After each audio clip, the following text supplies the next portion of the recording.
येणाऱ्या विधानसभेत किमान 100 ओबीसीच्या जागा जिंकणं गरजेचं आहे असं मत वंचित बहुजन आघाडीचे प्रमुख माननीय प्रकाश आंबेडकर यांनी माळाकोळी येथील सभेत बोलताना केले। त्यावेळेला त्यांनी सांगितलं, आपण संघटित नसल्यामुळं माझा पराभव झाला, त्या मुंडेचा पराभव झाला, नंतर जानकरांचा पराभव झाला। म्हणून यावेळेला महाराष्ट्रातील धनिक 169 कुटुंबाविरुद्धच्या लढाईत आपण संघटितपणे 100 विधानसभेच्या जागा जिंकूया असा ठाम विश्वास व्यक्त केला। म्हणतात प्रकाश आंबेडकर, ऐका। या माळाकोळ नगरीमध्ये आरक्षण बचाव यात्रेच्या या होत असलेल्या सभेला मंचावर उपस्थित आदरणीय नेते बाळासाहेब आंबेडकर, मंचावरील माझे सर्व ओबीसी बौद्ध सर्व पदाधिकारी आणि समोर उपस्थित असलेले माळाकोळ मधील बंधू भगिनी, ओबीसींचा जो आरक्षणाचा विषय आहे याला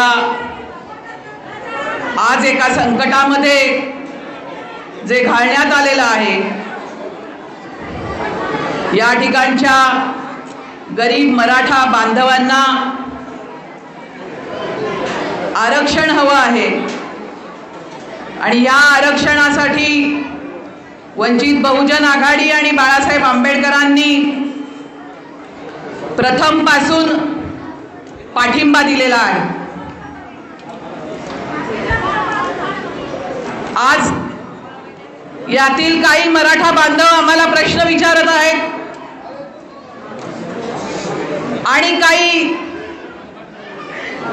विरोधक देखील हा प्रश्न विचारत आहेत की आज काही दिवसांपूर्वीची जी वंचित बहुजन आघाडीची भूमिका होती ती बदलली कशी? आज तुम्ही मराठ्यांच्या विरुद्ध हे आंदोलन का सुरू केलेलं आहे? बंधू भगिनींनो, आपण आपल्या गरीब मराठा जे आरक्षण मागत आहेत त्याच्या मुळीही विरोधात नाही। आजही त्यांना जे आरक्षण हवं आहे त्या आरक्षणाच्या पाठीमागे आपला पाठिंबा आहे, परंतु प्रथम पासून मनोज जरांगे पाटील यांना पाठिंबा देताना बाळासाहेब आंबेडकरांनी आणि वंचित बहुजन आघाडीने हे स्पष्ट केलं की ओबीसीचं ताट वेगळं असलं पाहिजे आणि ओबीसीचं ताट वेगळं का असलं पाहिजे? तर ओबीसी आज आपल्या देशामध्ये अर्ध्यापेक्षा अधिक 50-60% आहे आपली लोकसंख्या, आपल्याला माहित नाही। 1950 पासून आपल्या लोकसंख्येवरती प्रश्न विचारले जात आहेत। डॉक्टर बाबासाहेब आंबेडकरांनी संविधानामधून ओबीसीला सवलती देण्याचा कार्यक्रम मांडलेला आहे, परंतु आपण बघतो आहे की 1950 पासून ओबीसीच्या आरक्षणाला विरोध होतो आहे। का विरोध होतोय? आपल्याला थोडा इतिहास सांगते की बाबासाहेब आंबेडकरांनी ज्यावेळेस हा विषय संविधानामध्ये लिहिला आणि या विषयावरती नेहरू सरकारला कार्यवाही करायला सांगितली, तेव्हा नेहरू सरकारने ती कार्यवाही केली नाही आणि म्हणून बाबासाहेब आंबेडकरांनी मंत्रिपदाचा राजीनामा दिला। त्याच्यानंतर नेहरू सरकार घाबरलं, गडबडलं आणि त्यांनी मागासवर्गीय आयोग नेमला, त्याचं नाव कालेलकर आयोग। या कालेलकरांनी ओबीसीची पाहणी केली देशामध्ये आणि असं म्हटलं, असा निष्कर्ष काढला की हा जो ओबीसी आहे, जो 18 पगड जातीमध्ये 12 बलुतेदार जातीमध्ये वेगवेगळ्या जातीमध्ये विभागलेला आहे, हा मागासलेला आहे, शैक्षणिक दृष्ट्या मागासलेला आहे, सामाजिक दृष्ट्या अप्रतिष्ठित आहे. गोष्ट खरी आहे की हा मागासलेला आहे, परंतु यांना आरक्षण देता येत नाही. का देता येत नाही? त्यांना जर आरक्षण दिलं, जातीच्या आधारावरती जर आरक्षण दिलं तर जातीवाद वाढेल, जातीवाद वाढेल. आणि दुसरा विचार त्यांनी त्या ठिकाणी मांडला की हे जे ओबीसी आहे यांची जी संख्या सांगितली जाते, ही संख्या मोजायची कशी? ही संख्या आपल्याकडे त्याचं मोजमाप नाही. आणि म्हणून स्वतः त्यांनी काढलेला निष्कर्ष होता कालेलकरांनी, त्यांनी तो अहवाल पेटीत बांधून ठेवला. आपण विचार करा की जातीवाद या देशामध्ये कुणी वाढवला? ओबीसीनी वाढवला की या देशामधल्या उच्च जातीय अभिजनांनी वाढवला?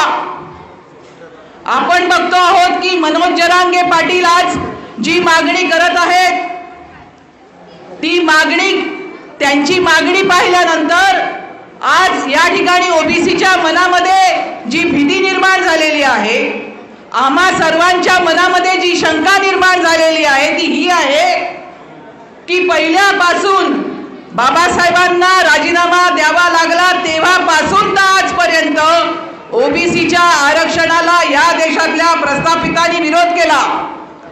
काय काय म्हटलं की जर ओबीसीला आरक्षण दिलं तर जातीवाद वाढेल, ओबीसीना एवढं आरक्षण देता येत नाही, त्यांची तेवढी संख्या नाही, ओबीसीना आरक्षण देता येत नाही कारण त्यामुळे या देशाची गुणवत्ता घसरेल. बंधू भगिनींनो, खरं म्हटलं तर या देशाची गुणवत्ता ओबीसीना आरक्षण दिलं तर वाढेल. याचं कारण असं आहे की हा सर्व जो वेगवेगळ्या जातीमध्ये विभागलेला आपला ओबीसी आहे, हा कष्टकरी आणि या देशासाठी काही ना काहीतरी निर्माण करणारा समाज आहे. याने हे सर्व आपल्या आजूबाजूचं जे जग आहे ते निर्माणच मुळी आपण ओबीसींनी केलेला आहे. आणि म्हणून गुणवत्ता घसरेल हे जे काही सांगितलं जातं, ही जी काही सबब सांगितली जाते, याला कोणताही आधार नाही. उलट या ठिकाणी गुणवत्ता खचाखच भरलेली आहे. आपण पाहिलं की आता बाळासाहेबांना जे या ठिकाणी भेट म्हणून देण्यात आलं, ती गोधडी जर का आपण बघितली तर इथल्या बंजारा समाजाचं जे कलाकुसर आहे, कला कौशल्य आहे ते या ठिकाणी दिसत आहे. बाळासाहेबांना त्या ठिकाणी रस्त्यामधून येताना माळी समाजाने भाजीच्या टोपल्या दिल्या. ही भाजी समाजासाठी निर्माण करण्याचं काम मायानी केलं. आपल्याला धान्य पिकवण्याचं काम या ठिकाणच्या बंजाऱ्यांनी, कुणब्यांनी, बंजारांनी सर्वांनीच केलं. इकडचं मुळी, शेती, भाती सर्व जे काही निर्माण केलं ते आपण केलं. रस्ते आपण निर्माण केले, घरं आपण निर्माण केली. सर्व जगच या ठिकाणी ह्या ओबीसीच्या कष्टावरती उभं राहिलं. परंतु त्यांना सामाजिक प्रतिष्ठा दिली नाही. आणि फुलेंनी सांगितल्याप्रमाणे शिक्षणाचा अधिकार देखील दिला नाही, विद्येचा अधिकार दिला नाही. आणि त्यामुळे हे जे मागासलेलं राहिलेलं जे ओबीसी आहे, याला आपण आरक्षण देऊन पुढे आणलं पाहिजे, हे बाबासाहेबांचं स्वप्न होतं. परंतु आम्ही बघतो आहोत की पहिल्यापासून या बाबासाहेबांच्या स्वप्नावरती कुऱ्हाड चालवण्याचं काम या देशामधल्या या अभिजनांनी केलं. आज आपण या ठिकाणी जी आरक्षण बचाव यात्रा घेऊन निघालेलो आहोत, त्याचं कारण असं आहे की या ठिकाणी ज्या प्रकारचे हल्ले आपल्या ओबीसी बांधवांवरती होत आहेत, या निमित्ताने आपण असं म्हटलं होतं की ओबीसींना जे आरक्षण आहे, आम्ही 50% वर आहोत, आम्हाला फक्त अर्धी भाकरी आमच्या ताटामध्ये मंडल आयोगाने दिलेली आहे, 27% आरक्षण, याच्यामध्ये आम्हाला वाटेकरी नको, असं म्हणणाऱ्या ओबीसींच्या विरोधामध्ये जाळापोळ होऊ लागली, त्यांच्यावरती हल्ले होऊ लागले, त्यांच्या विरोधामध्ये त्यांच्यावरती हिंसा होऊ लागली. हे सर्व जे काही आहे हा जातीयवाद आहे. आणि हा जातीयवाद वाढवण्याचं काम, पोचण्याचं काम या देशामधल्या इथल्या उच्चवर्णीय अभिजनांनी कायम केलेलं आहे। या ठिकाणी मराठ्यांना आरक्षण ओबीसीमध्ये का देता येत नाही? गरीब मराठ्यांना आज जो प्रश्न आहे या ठिकाणी त्यांच्या बेकारीचा, गरिबीचा, तो निर्माण खरं तर केला 75 वर्ष ज्यांनी राज्य केलं ते मराठा जातीमधील जे घराणे आहेत 169 त्यांनीच निर्माण केलेला खरं तर हा सर्व प्रश्न आहे। परंतु जर आज ते अडचणीत आहेत तर त्यांच्या पाठीशी आम्ही उभे आहोत। परंतु 2 वेळा कोर्टामध्ये मराठ्यांना दिलेल्या आरक्षणावरती सुप्रीम कोर्टाने स्टे दिला। याचं कारण असं आहे की मराठ्यांची जी सत्तेमधली भागीदारी आहे ती खूप त्यांच्या संख्येच्या पेक्षा अधिक आहे आणि आरक्षणाच्या कायद्यानुसार ते मागासवर्गीय मानता येत नाहीत, म्हणून त्यांना त्या ठिकाणी आरक्षण देता येत नाही। त्यांच्यासाठी वेगळा कायदा करावा त्याला आमची तयारी आहे। परंतु आज ते ह्या भूमिकेवरती म्हणजे हा संपूर्ण जो काही आरक्षणाचा कायदा आहे तो समजूनच घ्यायला तयार नाही। जातीवाद आज जो इकडच्या उच्चभ्रू मराठ्यांनी केला, घराणेशाही मराठ्यांनी केला, तो देखील तोच जातीयवाद गावागावामध्ये केला जातो आहे। आपण एक लक्षात घ्या, बाबासाहेबांनी जेव्हा आरक्षण दिलेलं आहे तेव्हा या आरक्षणाच्या पाठीमागे एक महत्वाची भूमिका आहे की या ठिकाणची सर्व माणसं समान आहेत आणि या माणसांमध्ये बंधुभाव आणि भगिनीभाव राहिला पाहिजे, प्रेम आणि शांती राहिली पाहिजे, ही भूमिका आहे। परंतु याला गालबोट लावण्याचं काम आज कोण करत आहे आणि हे कशामुळे करत आहे? कारण यांचा समतेवर विश्वास नाही। लक्षात घ्या, मराठा बांधवांना, गरीब मराठा बांधवांना देखील माझं आव्हान आहे की आज या ठिकाणच्या ओबीसीच्या वरती हल्ले करणाऱ्यांना आज या ठिकाणी जाब विचारायला जसं आम्ही आहोत या ठिकाणी, तसं आम्ही तुम्हाला हेही सांगायला मागतो, तुम्ही आमचे बंधू आहात, तुम्ही देखील बंधुभाव शिकला पाहिजे, भगिनीभाव शिकला पाहिजे आणि समतेची जी भूमिका आहे ती देखील अंगामध्ये बाणवली पाहिजे। आरक्षण तेव्हाच देता येईल कारण आरक्षण हे तत्वच मुळी समाजामध्ये समता निर्माण करण्यासाठी आहे आणि जर का ह्या समतेच्या तत्वाला हरताळ पासण्याचं काम जर का कोणी करत असेल तर या देशामधला तो संविधानाचा देखील त्या ठिकाणी अपमान आहे, संविधानाला देखील त्या ठिकाणी ते बगल देणं आहे। म्हणून त्या संविधानाच्या रक्षणासाठी, आरक्षणाच्या कायद्यामधली जी तत्व आहेत त्याच्या रक्षणासाठी, या देशातल्या बंधुभावाच्या रक्षणासाठी आज आम्ही रस्त्यावर उतरलो आहे। गावागावामध्ये जी भांडणं लावली जात आहेत ती भांडणं पहिली बंद करा, हे सांगण्यासाठी आम्ही आज या ठिकाणी आलेलो आहोत। आणि लक्षात घ्या या ठिकाणी की आपली संख्या मोठी आहे, आपल्याकडे गुणवत्ता मोठी आहे, फक्त आपण या ठिकाणी एक राजकीय संकल्प करण्याची गरज आहे। आपल्याला जर का आपण मनात आणलं तर या ठिकाणी ओबीसीच्या नेतृत्वाखालचं आपण या ठिकाणी सत्ता आणू शकतो। ही सत्ता आणण्याचा संकल्प या आरक्षण यात्रेच्या निमित्ताने आपण करत आहोत। गावागावामध्ये ओबीसी ज्या मोठ्या प्रमाणावरती आपल्याला भेटायला येत आहेत, आपल्याला लक्षात येत आहे की नवी एक जागृती आज ओबीसीमध्ये पसरत आहे। या सर्वाचं या आरक्षण बचाव यात्रेच्या माध्यमातून मी स्वागत करते आणि 7 तारखेला जो आपला त्या ठिकाणी मेळावा आहे, ओबीसीचा मेळावा आहे, जे आपलं त्या ठिकाणी एक आपल्या शक्तीचं प्रदर्शन आहे, त्या ठिकाणी आपण मोठ्या संख्येने उपस्थित राहायचं आहे, एवढं आवाहन मी या ठिकाणी आपल्याला करते आणि मी आपली रजा घेते। एक अतिशय आनंदाची गोष्ट बाप मी म्हणेन की ओबीसीमध्ये राजकीय जागृती आली, ही आनंदाची बाब आहे। कारण जोपर्यंत राजकीय जागृती येत नव्हती तोपर्यंत चिंता होती की जरांगे पाटील यांची जी मागणी आहे,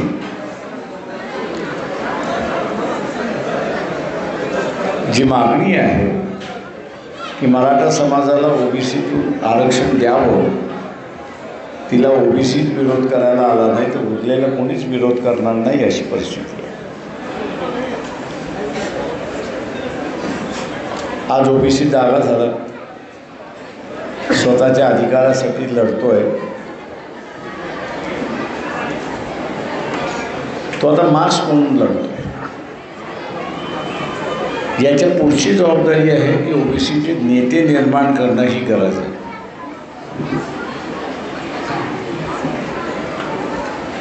नेते निर्माण करणं गरजेचं आहे आणि ते स्वतंत्र नेतृत्व निर्माण करणं गरजेचं आहे.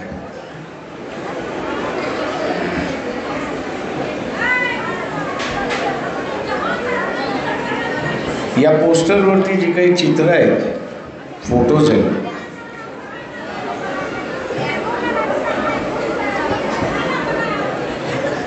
त्याच्यापैकी एकच व्यक्ती मी असं म्हणेन की त्यांच्या पक्षावरती नियंत्रण करू शकतो.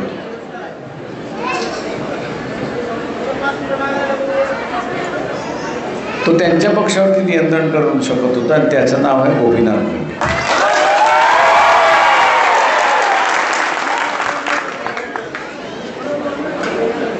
ते डेप्युटी चीफ मिनिस्टर होते, मनोहर जोशी मुख्यमंत्री होते.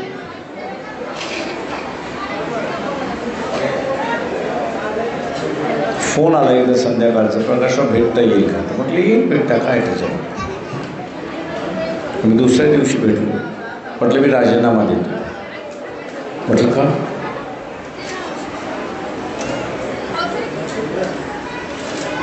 ओबीसीचं महामंडळ स्थापन करायचं होतं, मुख्यमंत्री विरोध करतो.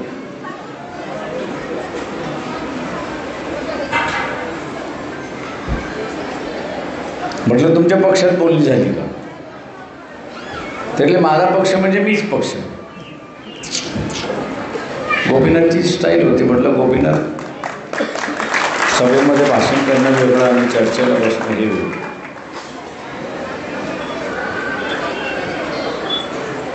मी काय भूमिका? म्हटलं पहिल्यांदा पक्षात बोललो. त्यांनी पक्षात बोललं.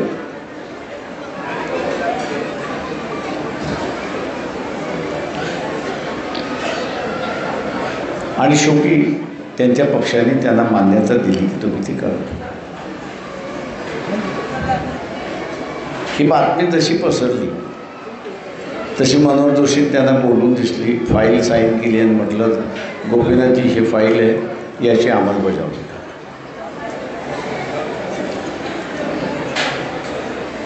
समाज की सत्ता,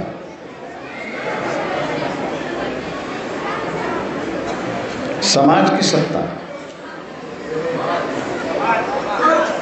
हे ठरवण्याची ताकद गोपीनाथ मुंडेंमध्ये होती.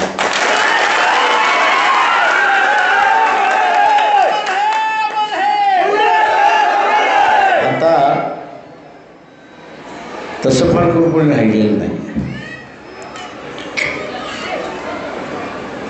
आणि म्हणून या निवडणुकीमध्ये तो आपल्याला ते नेतृत्व आपल्याला निर्माण करावं लागेल हे लक्षात घ्या.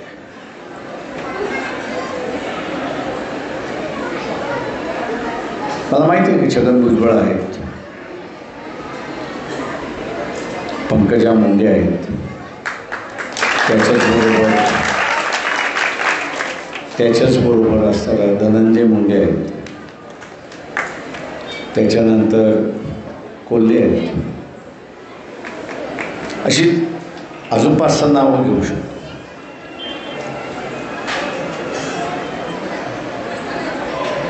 पण जी ताकद मुंडेंमध्ये होती की समाज की पक्ष दुर्दैवाने इथं जरा कमी दिसते.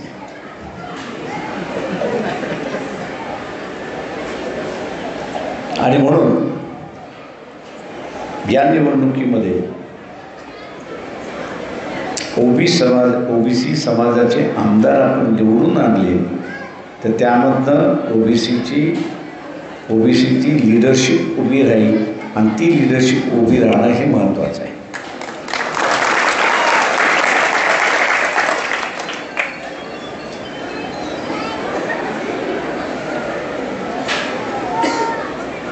वंचित बहुजन आघाडीने भूमिका घेतली की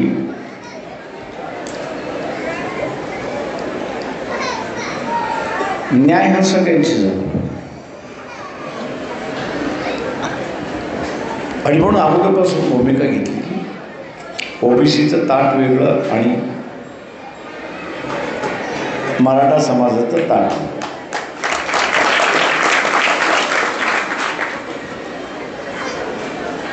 आज जसं भांडण होते ती एकत्र केलं तर अजून भांडण होतं. साध्य काहीच होणार नाही आणि कोर्ट त्याला मान्यता देणार. आजही मी असणारा गरीब मराठा आहे, त्या गरीब मराठ्याला सांगत असतो की तुमचं खरं भांडण कोणाचंही पहिल्यांदा बघा. तुमचं खरंच भांडण ओबीसीचं आहे का? मग ते जिल्हा परिषदेमध्ये तुमचं आणि त्यांचं भांडण झालं का? नगरपालिकेमध्ये तुमचं आणि त्यांचं भांडण झालं का? बाजार समितीमध्ये तुमचं आणि त्यांचं भांडण झालं का? विविध कार्यकारी सोसायटी आहेत त्याच्यामध्ये तुमचं भांडण झालं का? दूध सोसायटी आहे त्याच्यामध्ये भांडण झालं का? पतसंस्था आहेत त्याच्यामध्ये भांडण झालं का? कोऑपरेटिव्ह बँक आहेत त्यांच्यामध्ये झाले का? DCC बँक आहे त्याच्यामध्ये झाली का? तर नाही, कुठेच भांडण झालं नाही. मग हे अचानकपणे असणारं मी त्या गरीब मराठ्याला विचारत असतो की ओबीसी आमचा विरोधक. अरे म्हटले आलं कुठून? हे आलं कुठून?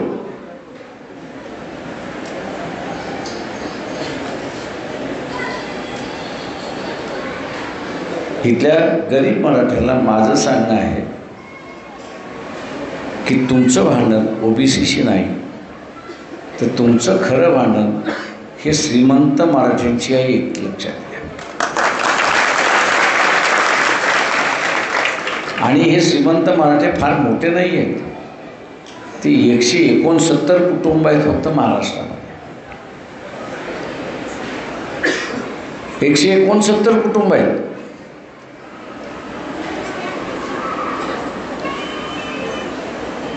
आमदारही त्याच, खासदारही तोच, जिल्हा परिषदेचा अध्यक्षही असेल तोच. म्हणजे नात्या गोत्यामध्ये आहेत. महाराष्ट्राची सत्ता ही नात्या गोत्यामध्ये अडकलेली आहे, हे आपण लक्षात घ्या.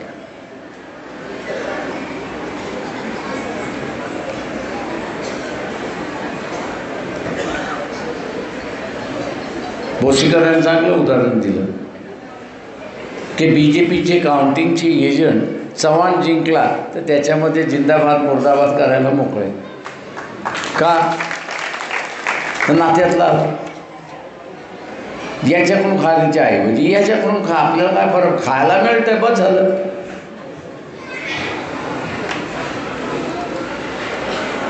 त्याच्यामुळे ह्या सगळ्या गोष्टी आपल्याला असताना थांबवायच्या आहेत. आणि सगळ्यात महत्त्वाचं म्हणजे आपण आज जागरूक झालो नाही तर आपल्या हातातून कायम गेलं हे लक्षात घ्या. मी नेहमी म्हणत असतो, मी मुसलमानांचं उदाहरण देत असतो. BJP काय दाखवते? मुसलमानाच्या विरोधात आहे की नाही? दाखवते नक्की, बरोबर. कोण सांगत? किती BJPच्या मुलामुली, BJPचे जे नेते आहेत, वरची लिडरशिप जी आहे, त्या वरच्या लिडरशिपच्या मुलाने आणि मुलीने किती मुस्लिम मुलींची लग्न केली आहेत माहिती आहे का? नाही ना. मोबाईल वापरता, कशासाठी वापरता? फक्त मी समोर आलो की माझा फोटो काढायला? हां, कशासाठी वापरता? रात्री बसल्या बसल्या दुसरं तिसरं काही बघू नका.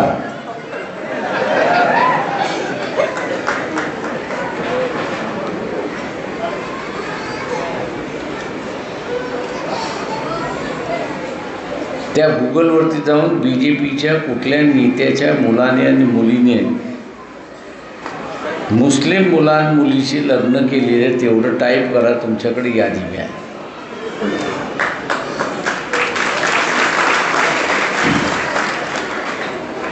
यादी मिळेल.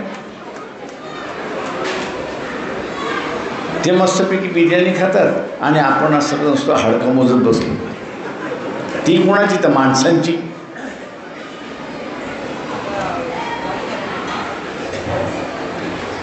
तशाच रीतीने हे जरांगी पाटलांनी उभं केलेलं आंदोलन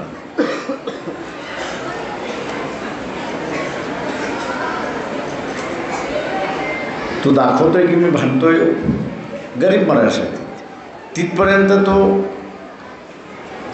प्रामाणिक सरळ राजकारण. पण ज्यावेळेस तो म्हणतो की ओबीसीकडून माझ्या हार ओबीसीच्या कोट्यातून द्या, तिथं तो राजकारण करतो.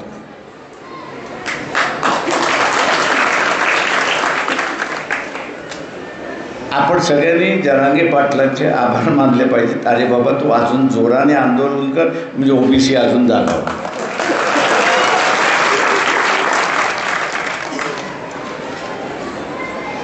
त्याने आपल्याला जागा केलं, आनंदित आहे, त्याचा हार घालून मी सत्कार करतो.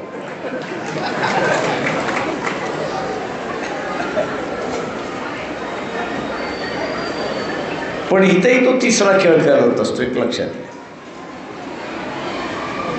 आणि तो केला पाहिजे त्यांनी, असं म्हणत. तो आता बोलतोय, करत नाही, करतोय की न करतोय अजून शंका आहे.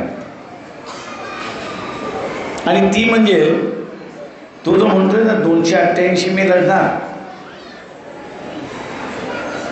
ही त्याची तिसरी खेळी आहे. म्हणजे एका बाजूला ओबीसीचा माहोल उठवून दिला, दुसऱ्या बाजूला त्यांनी घोषणा केली की मी 288 लढणार. आता ही त्याची घोषणा 288 ओबीसीच्या विरोधात की कोणाच्या विरोधात? कोणाच्या विरोधात?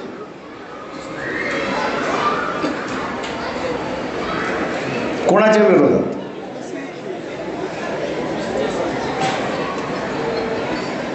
ओबीसीच्या विरोधात.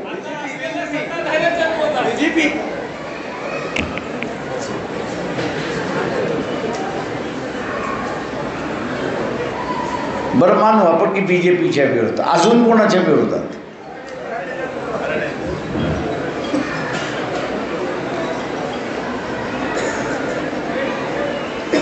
तो ओबीसीची ढाल करून श्रीमंत मराठ्यावरती वार करतोय.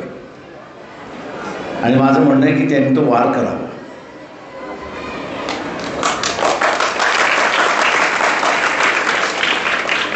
त्यांनी वार केला की तुमचेही दरवाजे मोकळे झाले आणि त्या गरीब मराठ्याचेही दरवाजे मोकळे झाले.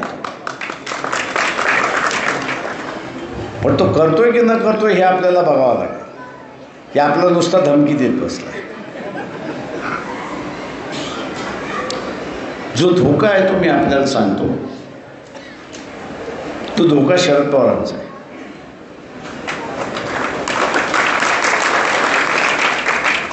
दोनशे 225 जागा लढणार म्हणून, जिंकून आणणार म्हणून सांगणार समाजाच्या, आणि नंतर पलटला आणि म्हटलं नाही आघाडीच्या.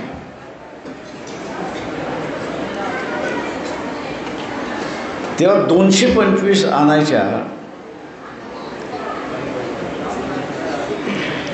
याचा खेळ आपण लक्षात घेतला.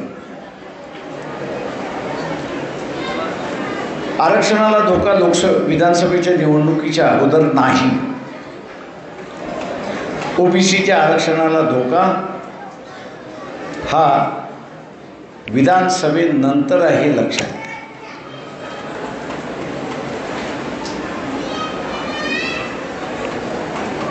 विधानसभेनंतर आहे हे आपण लक्षात घ्या. आणि ते कसं?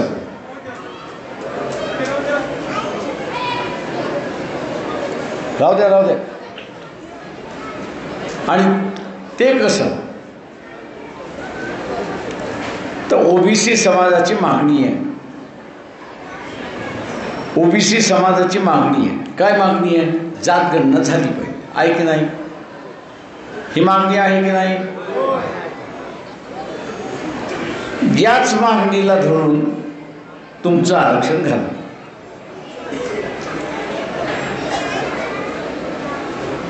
ते ठराव करतील विधानसभेमध्ये की जात गणना, ओबीसीची मागणी आहे की जात गणना झाली पाहिजे.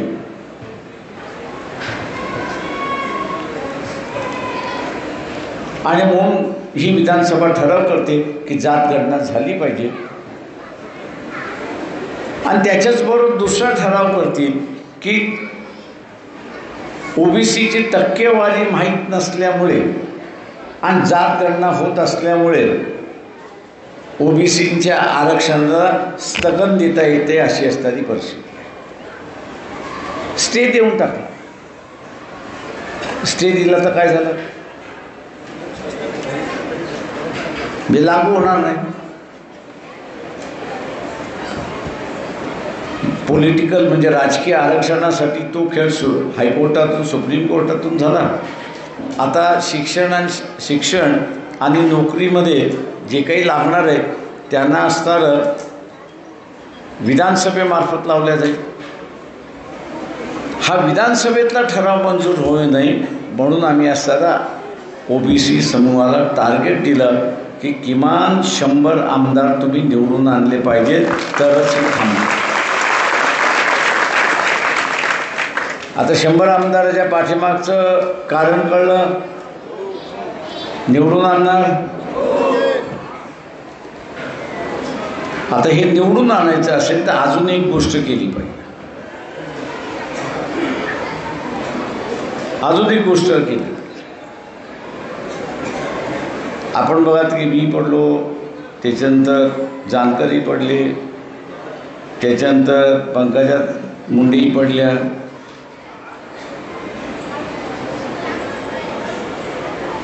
याचं कारण का? तर आम्ही तिघे वेगवेगळे होतो, एकत्र आलोच नाही.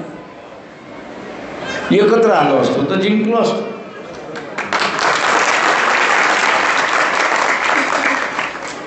या